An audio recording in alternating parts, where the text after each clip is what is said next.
तो आज हम लोग अपनी क्लास में सबक गैनट के मश्क के बारे में बात करेंगे। एक्सरसाइज में हमें किस तरीके से इसे मुकम्मल करना है। तो आइए हम लोग देखते हैं। सबसे पहले इसमें मायने दिए गए हैं, इन मायनों को हम लिखेंगे और याद करेंगे। लिखा है ज़र्द। ज़र्द के मायने होता है पीला रंग। हुलिया मतलब वज़ाकता यानी किसी का ढंग, तौर तरीका ढंग जिसको बोलते हैं। उसके बाद लिखा है मखसूस के मायने होता है ख़ास। रफ्ता रफ्ता यानी धीरे धीरे, आहिस्ता आहिस्ता। और हैरत अंगेज़ यानी अचंभा पैदा करने वाला। सतह का मतलब ऊपरी परत जो होता है उसको हम सतह बोलते हैं। खुश के मायने होता है सूखना यानी सूखा हुआ।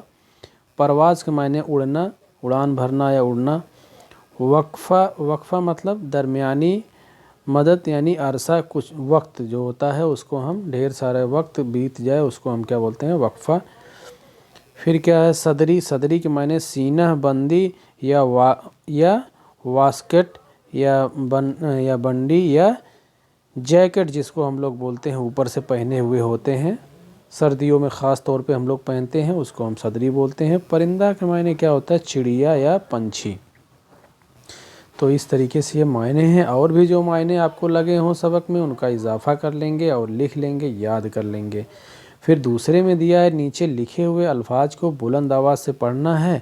ये अल्फाज इसलिए दिए होते हैं ताकि इनमें हमसे कभी लिखने में और इनका तलफ़ुज़ करने में यानी प्रोनाउंसिएशन करने में कभी गलतियाँ ना हो।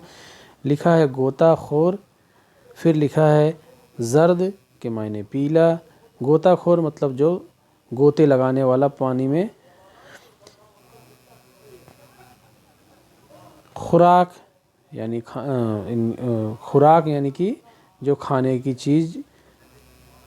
फिर क्या है हुलिया यानी तौर तरीका, ढंग। मखसूस मतलब ख़ास। तो ये लिखे हैं इसलिए कि आप इनको लिखने में कभी गलतियां ना करें, ना इनके प्रोनाउंसिएशन में। आगे बढ़ते हैं हम लोग। लिखा है कुछ गौर करने की बातें।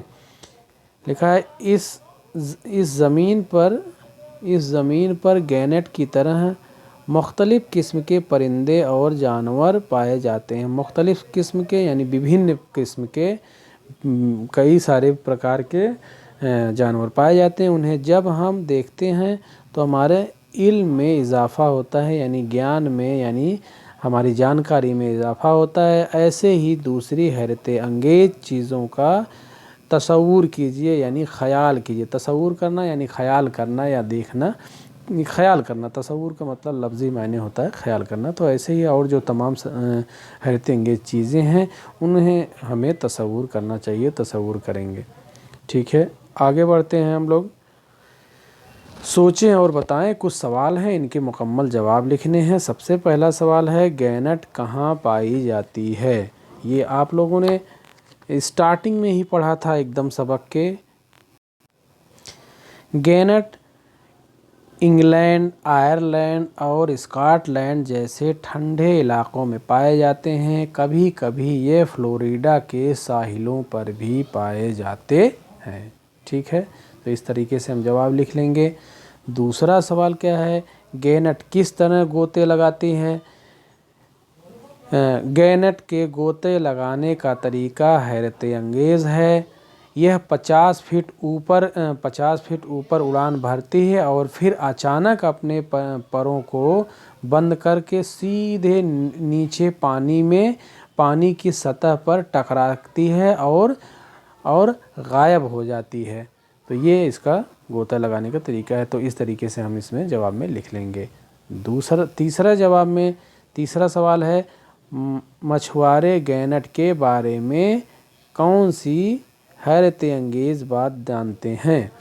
तो इसमें लिखेंगे हम मछुआरों का कहना है कि जब कभी गैनट ज़िंदा पकड़ ली जाती है तो उसके मुंह से वह चार पांच मछलियाँ निकलती हैं। और हैरत की बात यह है कि वह मछलियाँ अगर उनको पानी में डाल दिया जाए तो वो ज़िंदा रहती हैं। ठीक है, ये हो गया। चौथे नंबर सवाल में गैनट अपना घोंसला कहाँ बनाती है। तो इसमें हम क्या लिखेंगे, गैनट अपना घोंसला चट्टानों के उभरे हुए हिस्से पर समुद्री घास की मदद से बनाती है। ठीक है, चौथा सवाल हमारा हो गया।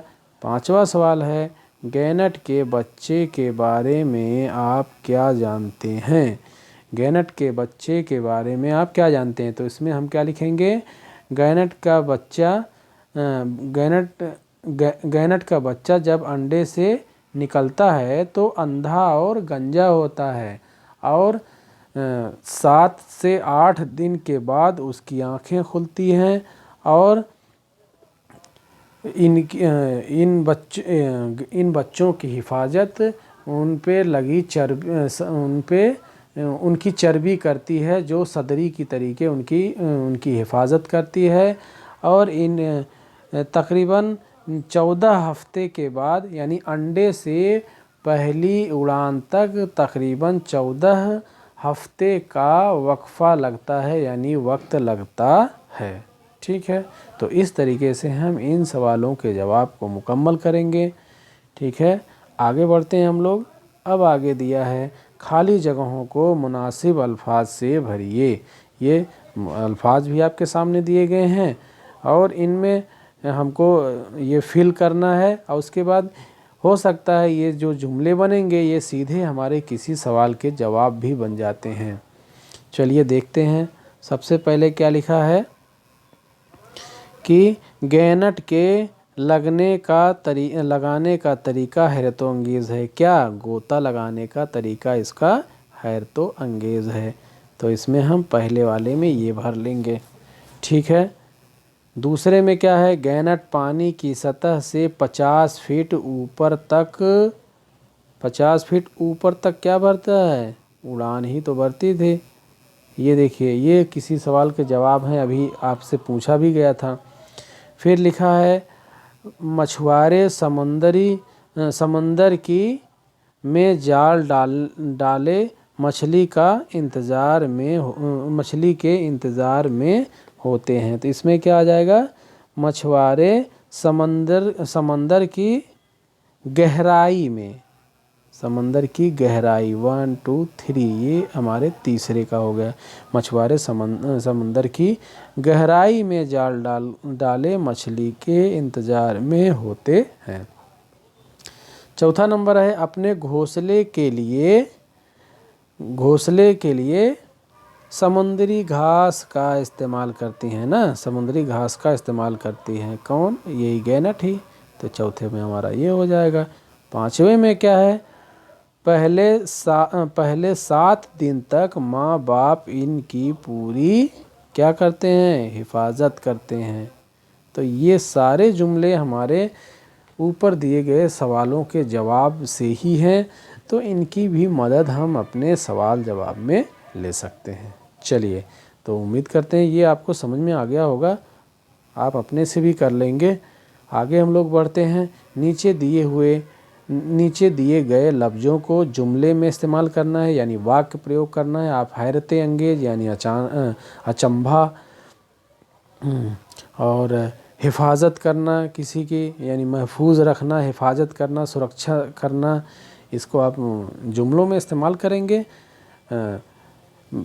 नहीं अगर आता है तो आप सबक में दिए गए इन जुमलों को लिख सकते हैं जहां ये अल्फाज आए हों। वैसे आप लोग कर लेंगे। हिफाजत करना यानी हर माँ बाप अपने बच्चे की हिफाजत करते हैं। मुज़ाहिरा करना यानी प्रदर्शन करना, दिखाना। मुज़ाहिरा करना मतलब क्या है? प्रदर्शन करना यानी दिखाना, दृश्य प्रदर्शन। तो आप इनको, जिसको हिंदी में बोलते हैं, तो आप इनको अपने जुमलों में इस्तेमाल कर सकते हैं।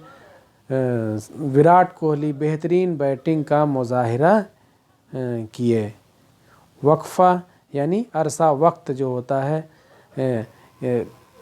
गैनट को पहली परवाज़ में अंडे से पहली परवाज़ तक तकरीबन 14 हफ्ते का वक्फ़ा लगता है। आप ऐसे लिख सकते हैं।